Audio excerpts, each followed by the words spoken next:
La spiritualité et les drogues.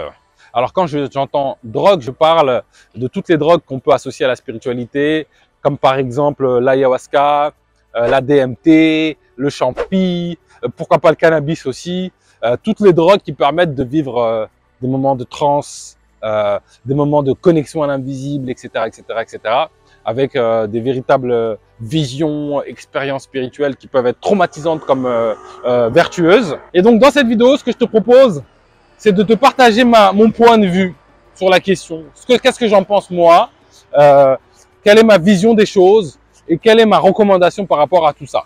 Parce que si tu es dans un chemin d'éveil, forcément que c'est quelque chose qui va venir à ton oreille. Et donc, je pense qu'il peut être bien d'avoir un avis éclairé avant de te lancer dans ce genre d'expérience.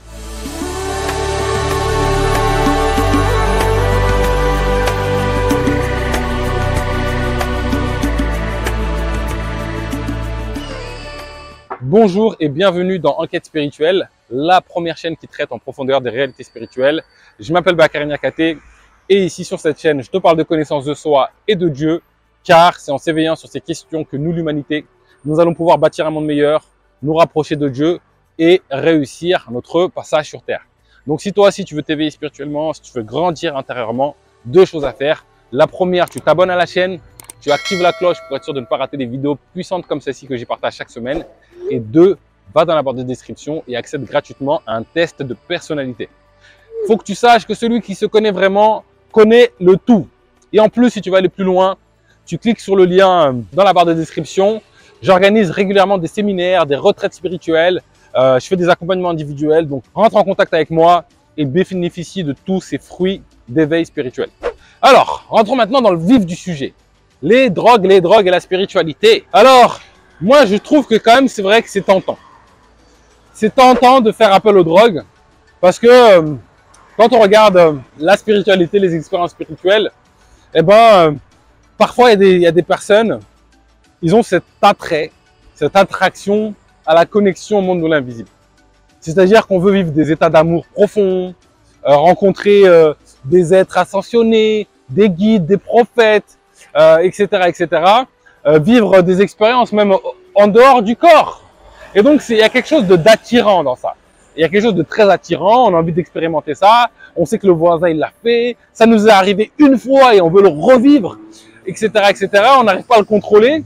Et on se dit que, en passant par une drogue, en passant par de la DMT, par exemple, je vais pouvoir m'offrir un trip tranquille, quoi, au calme, sans forcément attendre, sans forcément mettre en place une action particulière pour avoir accès à ces drogues-là. Donc, c'est très, très tentant. Sachant que c'est des expériences qu'on peut vivre spirituelles comme ça, lorsque, par exemple, je médite longtemps, je peux vivre des moments de transe où je vais vivre ces mêmes expériences que tu peux avoir lorsque tu prends de la drogue. Lorsqu'il m'arrive un choc émotionnel, de grosses douleurs, je peux rentrer dans ces moments-là. Mais clairement, la voie tracée, la voie naturelle, c'est prendre le temps de méditer, faire le vide intérieurement, etc. Et en fait, il y a des gens qui peuvent faire toute une vie de méditation sans vivre même pas une once de moments spirituels comme celui-ci. Ils vont vivre des choses, mais pas des choses transcendantales. Et donc, ça peut être frustrant. Ça peut être vraiment très, très frustrant. Et donc, on se dit, voilà, je prends un peu de drogue et puis voilà, basta, quoi. Je prends un peu de drogue et puis voilà, ça y est, je suis dedans, je suis connecté à l'invisible, etc., etc., etc. Alors pour moi, le problème vient d'un truc en particulier. Il vient du fait que nous pensons que c'est la finalité de notre expérience de vie humaine que de vivre des expériences avec le monde de l'invisible. On pense que ça y est, une fois que tu as fait ça, c'est bon, t'es arrivé, t'as tout compris, t'as tout capté parce que t'as accès à une plus riche expérience. Que nenni, foutaise, zéro. Alors c'est très bien de vivre ces expériences, c'est très enrichissant de les vivre, on peut apprendre plein de choses de la vie, mais ce n'est pas la finalité absolue de l'expérience spirituelle. La finalité absolue, c'est la connaissance du divin et c'est la connaissance de soi. C'est d'intégrer ça en toi. Ça, c'est la finalité. Et donc, tu peux vivre une infinité d'expériences et il ne se passe rien du tout dans ton éveil. D'ailleurs, à l'image de cette vie humaine, je peux vivre plein d'expériences et il ne va rien se passer dans mon cœur. Comme je peux vivre une expérience et qui va avoir un impact monumental dans mon cheminement spirituel, dans ma proximité avec le divin. Donc, d'avoir une richesse d'expérience, je trouve que c'est bien, c'est beau, autant dans cette vie que dans le monde de l'invisible. Mais la finalité, c'est vraiment la proximité. Et donc la richesse de l'expérience, c'est pas parce que tu vois des guides que toi, tu as fait ton travail sur toi en fait. C'est pas parce que tu as eu une extase que ça y est, ton travail spirituel, il est fait. Et donc moi, je vois plein de personnes, par exemple dans des milieux spirituels, eh ben, ils ont plein de visions, ils ont des trucs, mais quand tu regardes leur cœur, je dis pas que c'est la catastrophe, mais il y a encore pas mal de voiles à enlever. Et donc, effectivement, ça peut participer, parce que moi, quand demain, je vais voyager dans un autre pays, eh ben, le fait que je vais voir une nouvelle expérience, une richesse d'expérience, ça va participer à m'éveiller, je suis d'accord. Eh ben, pour autant, c'est pareil pour ce qu'on peut vivre dans l'invisible, mais ce n'est pas une garantie et c'est pas une finalité en soi. Le but, c'est pas de me promener dans les pays. Moi, le but, c'est de m'éveiller. Et donc, je pense que déjà, cette croyance, ça permet aux gens d'avoir un peu de recul par rapport à tout ça et de patience. Je vais vous dire comment je vois toutes les personnes qui prennent des drogues pour avoir accès au monde de l'invisible et s'éveiller spirituellement et vivre des trips spirituels. Moi, je les vois comme les bodybuilders qui se dopent. Je suis sûr que vous avez déjà vu ça. Tu sais, les mecs, ils prennent, je sais pas, des piqûres, etc. Ils ont des muscles qui se développent, un truc de ouf. Ben, moi, je les vois pareil. Pour moi, c'est le parallèle parfait. Ce que je veux dire là, c'est que même si parfois c'est pas harmonieux, parfois c'est très harmonieux quand c'est bien fait. Donc ça peut être bien fait. Mais même si c'est pas harmonieux, ce n'est pas naturel. Il y a quelque chose de difforme. Et il y a des cas de figure où tu vois les personnes, elles sont là. Et en fait, à l'image du bodybuilder, j'aime bien les parallèles parce que ça parle. Il y a beaucoup de secrets dans les paraboles, en fait, tu vas étudier les fourmis et en fait, elles vont t'apprendre comment fonctionne l'univers. Et ben, tu vas étudier les bodybuilders et tu vas comprendre ce que ça fait que de prendre des drogues spirituelles pour avoir accès à l'invisible. Et donc, n'importe qui prend toutes ces drogues, ce dopage, eh ben, quand tu vas regarder, ils vont prendre du muscle. Donc, ok, l'objectif est atteint, j'ai pris du muscle.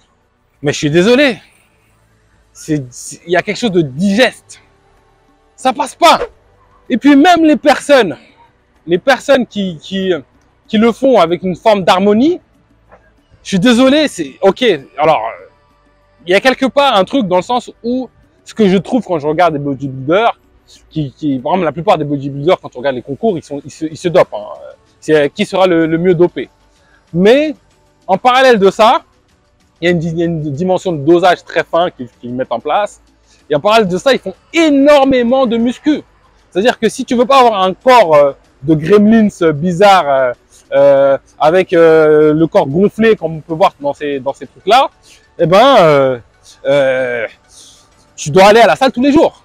Tu dois aller à la salle tous les jours, tu manges comme il faut, etc., etc. Et en plus de ça, tu as la drogue pour te fortifier, avoir un muscle beaucoup plus fort. Et pour moi, c'est le seul cas de figure où tu vas avoir des personnes qui vont avoir une forme d'harmonie.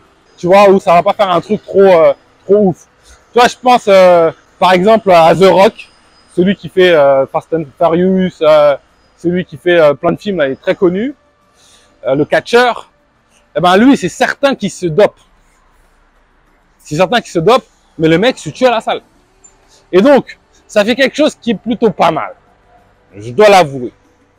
Mais je te garantis que quelqu'un qui se dope pas n'arrivera jamais à ce résultat. Jamais.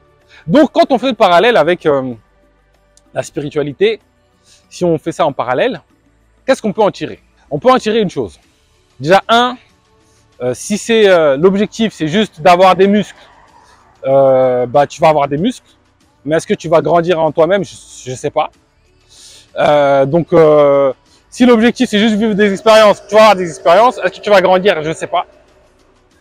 Peut-être oui, peut-être non. Donc, tu te trompes de finalité. La deuxième chose, c'est si tu le fais sans aucune pratique spirituelle, en fait, tu peux te faire plus de mal que de bien. Tu peux te détruire. Moi, ce que je crois profondément, c'est que dans les hôpitaux psychiatriques, il y a énormément d'êtres qui ont un niveau d'éveil, qui ont accès à un monde de l'invisible, mais qui n'ont pas su gérer, qui n'ont pas l'état de conscience de faire face à ces réalités-là. Il y a certaines vérités, si tu les mets dans ton oreille, dans tes yeux, mais ça te brûle les yeux, ça te crame les oreilles. Tu n'es pas prêt. Et en fait, en utilisant le chemin de base, comme aller à la salle et soulever de la fonte. Donc pour nous, ça va être prendre son tapis de méditation, s'asseoir et méditer. Eh ben, ça va se faire progressivement. Ça va se faire de manière naturelle. Ton muscle va se développer. Tu vas voir des choses en fonction de ton état de conscience. Ça va se faire en douceur. Tu vas pas choquer ton corps. Tu vas pas te rendre malade. Et en fait, si on va plus loin, même si on dit qu'il n'y a pas d'effet secondaire dans les drogues, etc., je suis certain que, tu vois, même The Rock, alors je sais pas ce qu'il fait, ça se trouve, c'est naturel, mais bon, quand on voit, on peut le voir, tu vois. Mais en tout cas, quelqu'un qui se dope et qui a un résultat proche de The Rock, je suis certain que ça a un impact. Ça a un impact sur son corps, sur son cœur, sur son état d'esprit. Et puis, ça crée une forme de dépendance, une canne, là où tu peux être indépendant. Parce qu'il y a plein de bodybuilders qui ont un corps très bien, pas forcément aussi développé que The Rock. Peut-être c'est une limite à pas atteindre, je ne sais pas, mais qui ont un très beau corps, bien proportionné, naturel, très beau, pas forcément aussi gonflé. Et je pense que ça, moi je crois à une forme d'équilibre. Et je pense pas que l'être humain, dans cette expérience de vie humaine, il est fait pour avoir un muscle comme The Rock. Tu vois. Ok, on a trouvé cette faille pour qu'on puisse avoir accès à un stade supérieur, mais je te garantis, si tu regardes un peu les gens qui font des concours, si tu fais sans dopage, tu n'atteins jamais ces résultats-là. Bah, pour moi, tu vois, il y a une dimension d'équilibre. Quand c'est trop, ça devient pas moche, c'est moche. Quand c'est pas assez, c'est moche. Et donc, dis-toi que c'est la même chose pour la spiritualité. Dans ce cadre d'expérience de vie humaine, en faisant les choses naturellement, tu vas avoir une connexion avec l'invisible à ton niveau, ajusté. Même si tu n'es pas conscient de tout, il va se passer des choses en toi. Il va y avoir une transformation. Il va y avoir quelque chose, tu vas grandir. Ok, tu n'auras peut-être pas les visions les plus folles que quand tu prends de la DMT, mais tu vas avoir des choses à ton niveau. Et même si tu vois rien, il y a quelque chose qui se passe. C'est naturel. Et donc, moi, ma recommandation, personnellement, je trouve que c'est pas noble d'avoir recours à ce genre de pratique. Je pense qu'il faut être le plus possible indépendant. Alors, c'est peut-être une croyance limitante que j'ai. J'aime à la rappeler parce que chacun est libre de faire ce qu'il veut. C'est là, ça fait partie de la nature. Donc, si Dieu l'a autorisé, c'est que c'est possible. Mais à l'image du dopage qui est là, ça fait partie de la nature, c'est possible, tu peux l'utiliser ou pas. Si tu fais les choses bien, tu peux avoir un très beau résultat, comme The Rock. Moi, je suis plutôt partisan de faire les choses naturellement. Tu n'auras peut-être pas les muscles comme The Rock, mais tu vas pouvoir te développer une connexion avec le divin parfaite, très bonne, ajustée à ton niveau de conscience. Tu vas pouvoir cheminer et ce sera fait de manière beaucoup plus naturelle, fluide, dans le sens de la vie. Il y a une forme d'équilibre qui s'installe. Et ça, c'est vraiment ma recommandation. Maintenant, vous êtes tous et toutes libres de faire ce que vous voulez. La vie, elle est là. Dieu interdit rien à personne. Moi, si je veux, je peux prendre du cannabis tous les jours. Je peux me shooter. Je peux prendre des dopages pour devenir plus musclé, etc., etc. Je choisis ce qui m'apaise mon cœur. Le chemin qui m'apaise mon cœur. Et aujourd'hui, le chemin qui m'apaise mon cœur, c'est de ne pas toucher à ce genre de drogue. Faut pas créer une forme de dépendance. Alors, effectivement, ça rend pas dépendant comme la drogue. Mais une personne qui utilise ce genre de drogue, en gros, sans la drogue, elle vit rien en fait. Il se passe rien en elle. Et donc, elle devient dépendante de la drogue pour pouvoir vivre des expériences spirituelles. Après, si c'est bien fait, pourquoi pas? Si c'est fait avec, je sais pas, comme la muscu. Tu vas à la salle tous les jours et en même temps tu prends de la drogue, pourquoi pas? Tu vas avoir des résultats. Tu vas pas avoir zéro résultat, tu vas avoir des résultats.